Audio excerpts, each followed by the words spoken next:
Merci beaucoup Thierry Solaire d'avoir été en direct avec nous ce matin dans Première Édition. Politique Première, Hervé Gattegno est avec nous. On évoque aussi avec vous ce matin, Hervé, évidemment, ce rapport gallois remis donc à la mi-journée à Jean-Marc Ayrault. C'est une échéance importante pour l'exécutif, certes, cette semaine, mais il y en aura d'autres. Oui, c'est une semaine cruciale pour François Hollande et particulièrement chargée. Elle s'ouvre avec donc ce très attendu, peut-être trop attendu rapport gallois sur la compétitivité. Elle se fermera avec le rapport Jospin sur la moralisation et la rénovation de la vie publique. Entre les deux, il y aura mercredi le projet de loi sur le mariage homosexuel. Sur ces trois sujets, on peut dire que le pouvoir a de la dynamite entre les doigts. Mais si François Hollande arrive à franchir l'obstacle sans trop de dégâts, on pourra dire aussi qu'il a marqué des points cette semaine. Mais pourquoi parlez-vous de piège pour le président de la République à propos de ces trois rendez-vous clés cette semaine? Qu'il l'ait voulu ou non, François Hollande n'a pas réussi à dépassionner ces débats. Les socialistes ont longtemps cru, par exemple, qu'il suffirait de parler de mariage pour tous pour éviter, on pourrait dire, un divorce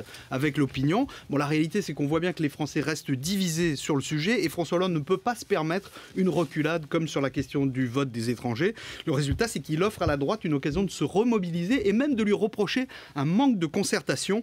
C'est peut-être un sujet sur lequel il aurait dû commander un rapport. On va justement revenir sur ce rapport gallois. Hervé, sur la compétitivité des entreprises. Est-ce que vous pensez que le gouvernement est lié par les propositions de Louis Gallois?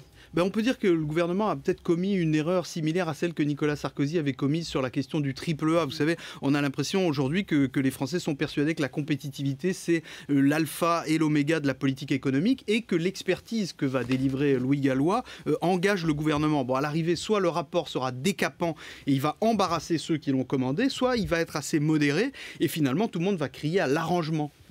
D'autant qu'on a bien vu que si le rapport a été reporté de 3 semaines, c'est de toute évidence pour en modifier légèrement le contenu.